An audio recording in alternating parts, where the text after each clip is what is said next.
What's up everyone? Eric here from Ecology of Movement, and today we're doing a little shin and calf roll that I first learned from Jill Miller of Tune Up Fitness. Well worth checking out her stuff.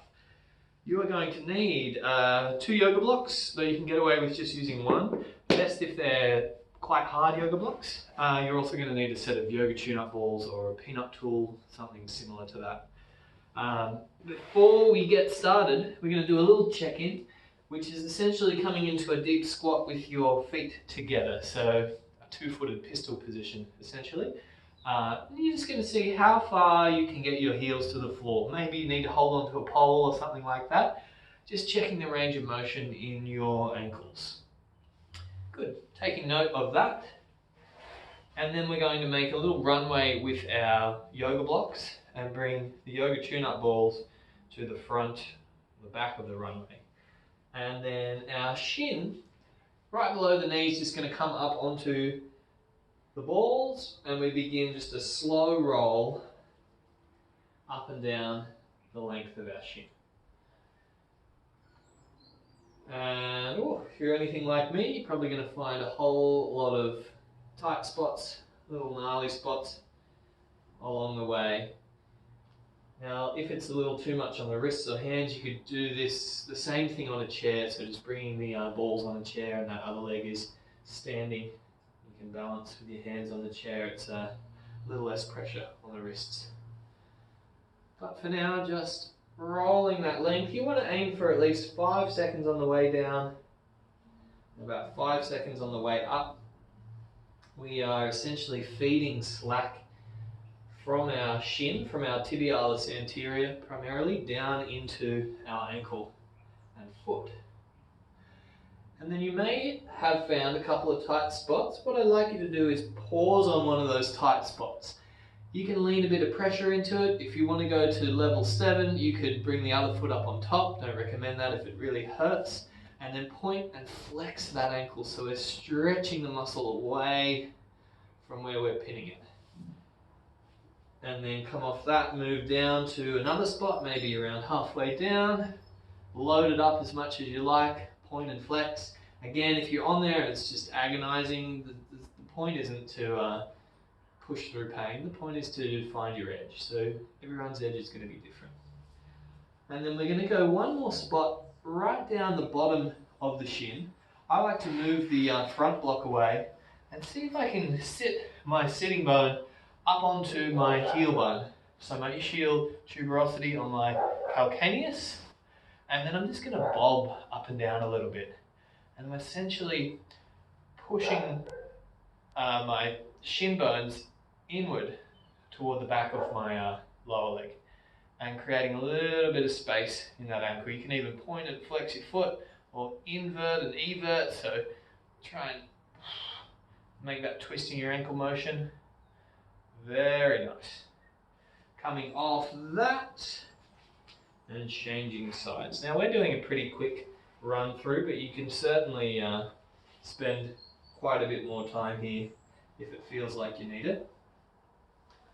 Often we get very tight in the front of the shin, but we don't have a whole lot of ways to stretch it out or release that tension, particularly if you're running and heel striking, landing on your heel first. Your tibialis anterior ends up doing a whole lot of work slowing that foot down, eccentrically contracting. And it's not a super big muscle. It's not as thick as your calf muscles at all. So quite a big ask on that tibialis anterior to be doing multiple repetitions of landing and absorbing force. So nice and slow, 5 seconds up, 5 seconds back, and then we're going to pause somewhere near the top of the shin, perhaps somewhere where there's a tight spot. Load it up to your own degree and point and flex the ankle. You could even make little circles if you wanted. Oh yeah, plenty going on there. Move downwards somewhere else. Now if you're like me and you have cuts and bruises all over your shins all the time, then it might be a little uncomfortable, but you're probably well accustomed to discomfort in the shins, doing all the rough and tumble exercises that we put ourselves through. Final move, that ball right down the bottom, very bottom of the shin. We're sitting our sit bone on our heel bone and just bouncing a little bit, pressing that tibia backwards and creating some space in the ankle joint. And you can wiggle and waggle the foot, invert, evert, like you're turning your palm upside down and back the other way. Yes. Excellent. Coming off of that, sitting behind the blocks, and now we're going to do our calves. Pretty straightforward with the calves. Bring the leg on the balls like so, right down the bottom of your shank, and then we begin rolling up and down. Now if you've just got one block, you could work just one section at a time, so you could work up near the top and then halfway through work down to the bottom. Otherwise, going the whole length here, and yeah, this can be a little much on the wrists for some people, so you could find a way around. You could sit on a chair with your leg on another chair and just work section by section. Don't have to be doing the whole length of the calf. And you can also work pointing and flexing the ankle, making little movements, imagining your foot is a hand and it's holding some sort of Harry Potter wand. You're making really quite interesting spells. Now I could go on for days on these calf muscles. They do quite a bit of work. Absorbing force, creating force, jumping. Also just pumping a lot of blood from lower body up into the rest of the body. So often, well, if you do long haul plane trips and you see your feet are really swollen, it's because you're not using your legs. And there's no calf pump pumping those fluids back up into your body. So we are going to pause here, and really I could spend a whole lot of time. I'm going to pause right up the top of the calf, the option to stack your opposite leg, and we're going to start twisting and turning the shank and just going across the fibers of the muscle. Now, if you want to go to level 12, you could lift your hips off and continue that twisting and turning. Again, you don't want to push through tension, but if you're really tight in the calves, it can be good to spend, I could spend 10 minutes aside if I'm really, if I've done a big run or I've done a huge hike, really get in there. Let's move down about halfway, right in the belly of the calf, and again I'm twisting and turning, lifting my hips. You can point and flex the ankle away. Very nice, very nice. You're surprised how many people just don't realize how chronically tight their calf muscles are. Well, for a lot of reasons. Let's move down one more spot, or you can move back up to that original spot, and again we're going to twist and turn.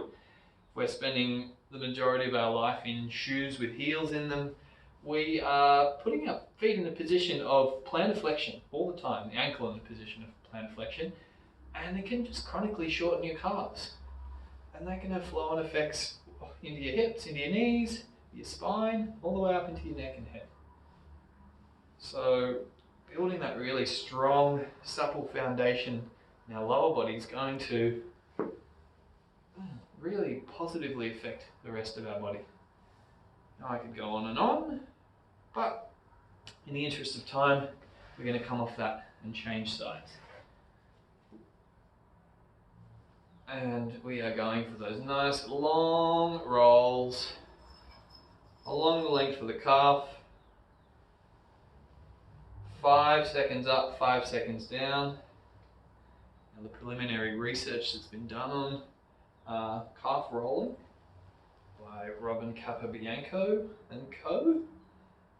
It's found really interesting results that rolling your calves can actually, when combined with stretching, can increase your mobility, which is kind of expected, but it can also increase your force production. That's compared to just stretching. So if you are kind of an athletic person and you like running or jumping or doing those kind of explosive sports, potentially incorporating a little bit of rolling into your warm-up can be quite effective, even if you're just person who loves to walk, we can really get these calf muscles firing and work on just more effective and efficient movement through our whole body by doing these little bits of maintenance. We're going to pause now near the top.